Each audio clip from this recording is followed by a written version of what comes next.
What is up, everybody? Today I have a very exciting build. As last year I went to Oshkosh and picked up this awesome kit for like 10 bucks.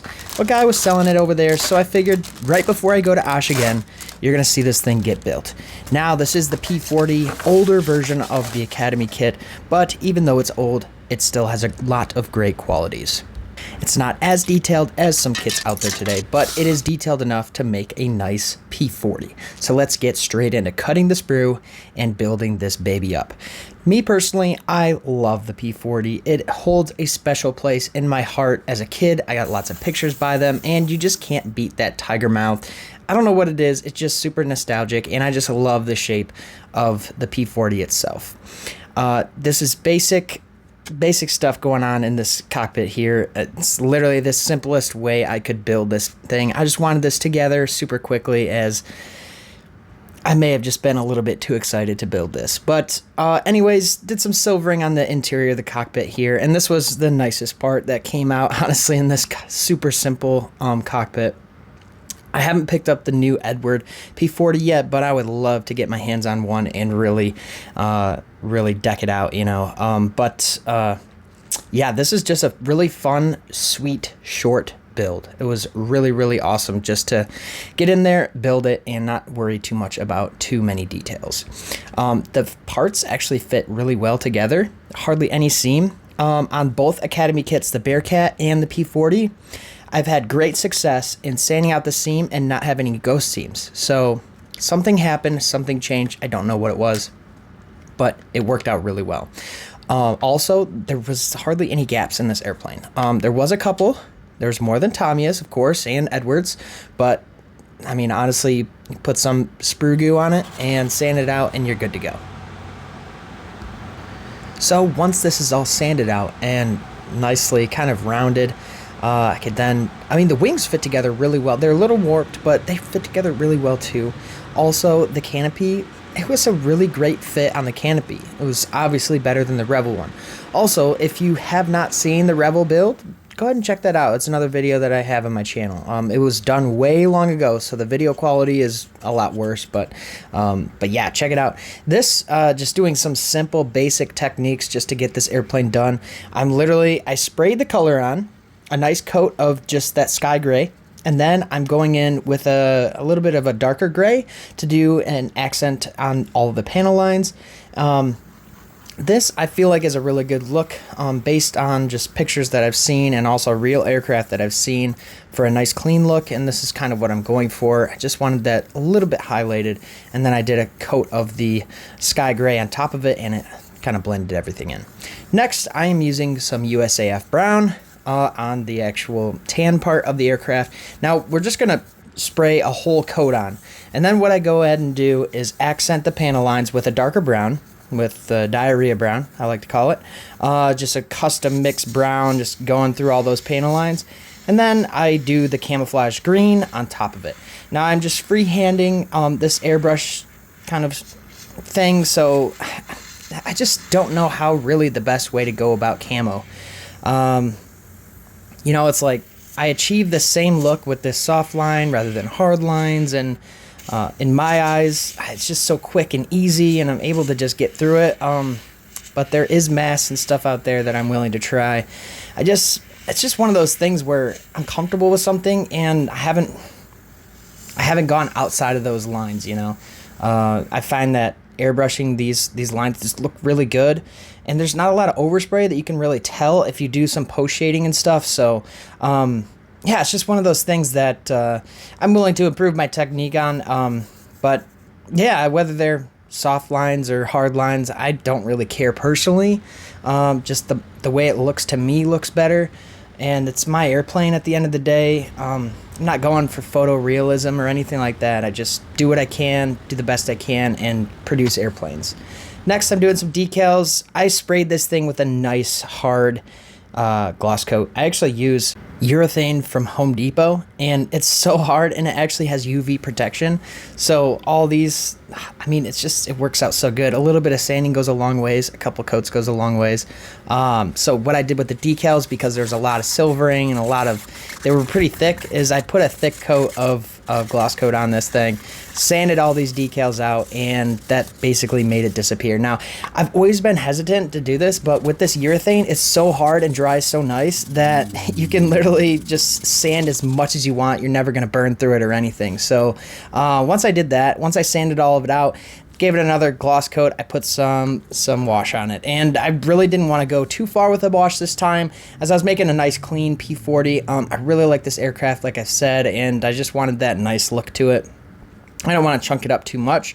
And honestly, I wanted to give it a clean look a go. Now, I did the Bearcat pretty clean, like almost pristine right out the factory clean.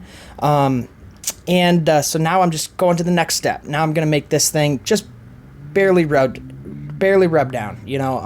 It's flown a couple times, maybe like 10 times or something. And you're just seeing little tiny chips and dings. It's freshly new, kind of air show worthy type of weather on this thing. There is some flashing, but I don't put the flat coat on yet, so the flat coat pretty much solves that issue. So around these panels that I'm just kind of make-believing that they touch this panel a little bit more than the others. Around the spinner too, same thing. Silvering is a really tricky technique, and I really haven't gotten quite a hand on it yet.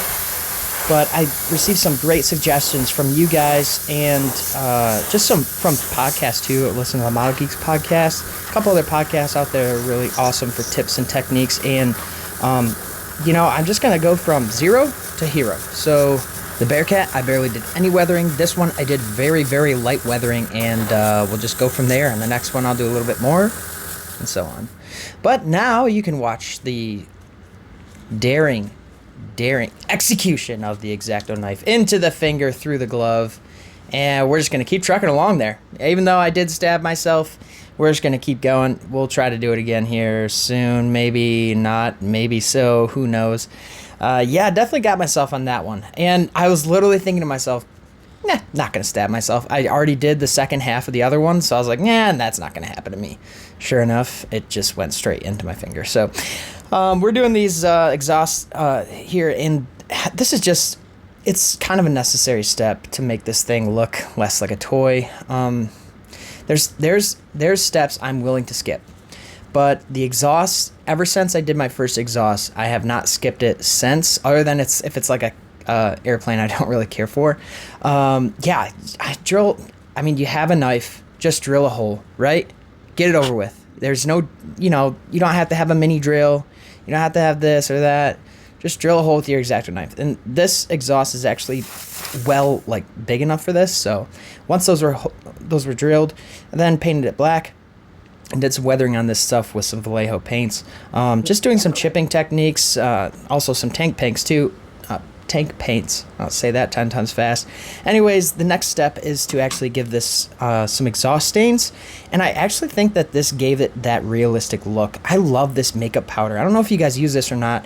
Go ahead and let me know in the comments if you use this makeup powder, but I use this almost on every single kit. I either use the dust, I use the black, brown, and gray on every single kit that I own. So this stuff is just the go. It's literally so awesome. It gives it such a nice flat look too. You just don't want to touch it too much because it'll rub right off. But once those are on, it's looking like a real P-40 ready to roll. There's some touch-ups I do later, and pop these wheels on. The wheels really were flimsy, and you kind of have to drill out the holes a little bit for them to fit right. And the tail wheel that I customly designed did not fit in there whatsoever. I also hate separate props.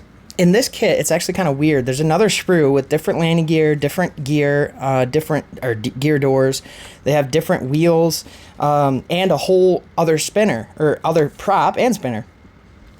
And I much rather prefer to use that prop because it's all connected together. But I just went with the directions, went with this one, and it kind of sucked to do. And now you're just going to watch me fiddle with two stupid guns that don't even look realistic at all. I don't know why I did this. I should have just filled in those holes, but I was like, you know what? I'm past the stage of filling in these holes. So, yeah, you can see there, the guns are nice and crooked, so it's done. Now, I fiddled it for, I don't even know, for like an hour just to get them straight. Super glue barely stuck, and it was just a pain. I should have just deleted those.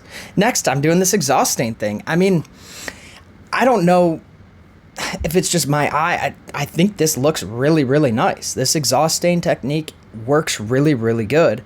You can have a nice thick dark line just like I'm putting on here, and you can literally fade it out, and it's so easy to wash off. I don't know why I haven't seen this on more YouTube videos, but I think this is the best exhaust stain technique out of any. Airbrushing, I mean, there's so many ways you can go wrong with airbrushing, and there's no way to delete it other than repaint your airplane.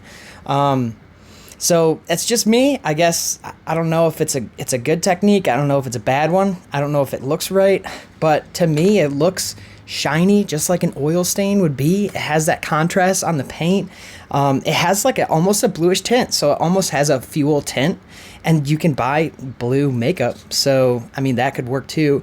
It has that gray in there. It has a little bit of brown in there. I just really like the look of this exhaust stain. There's no other way in my mind to really do a nice exhaust stain. But like I said, I've not tried every single technique, and when you're at this part of the build, you kind of just want it over with. You just want that crisp, nice exhaust stain. It's dirt anyways, like it's just exhaust anyways, who cares? And then getting on to the final construction, final paint peel, it's done. But you can see here I'm touching up and making some changes to it, putting in those gray streaks that sometimes you see on aircraft, and it just looks so good, man. After it dries, the darker parts kind of lighten up, and you can see it kind of have that shine a little bit, just like a real oil stain, and I really like that. And while I was doing it, I bunkered the stupid guns that I spent an hour on, so that was great. I'm sure you guys all know about that. Anyways, it's literally called Weathermaster, and it's literally makeup for dudes. So, and guess what? It's the best stuff ever, so I don't care. Anyways, super fun build. Like I said, this went together in a week, and it looks like it went together for a week. My plan was not to spend too much time on this one. I think I'll get the Edward kit and spend a lot of time there. Yeah, I think I'm going to buy all the Master Series Deluxe Edition Edward kits and put a series out for you guys. That's a collection that I've wanted. It's an expensive collection, but it's worth it. They're dual combo kits or whatever, so you get two airplanes in one.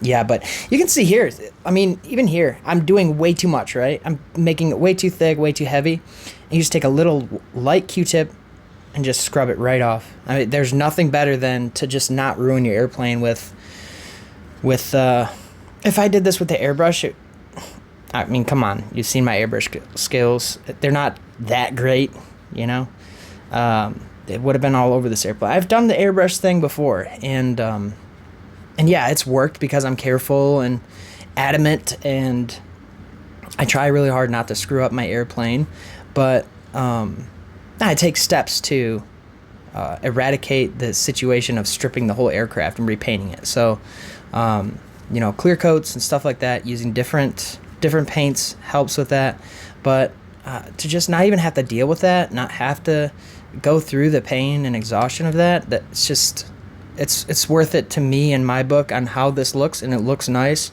and to not hassle too much. But if you like this, just go ahead and send me a comment, because I want to hear from you guys what you think of this exhaust stain. It looks pretty nice to me. It's just, to me, I like the look of it. It's bluish, it's grayish, it's black, it's brown, it's all the above. It fits the nature. Now this is not finished. I went ahead, put some grays in there and swiped it down a little bit more so that, but yeah, I was just kind of making the engine look like it was a really old engine on a remade P-47. That's what I was going for. So when he fired it up and flew it around 10 times, it just puffed smoke because it's just an old Allison engine. So that's what I was going for. But thank you guys so much for watching.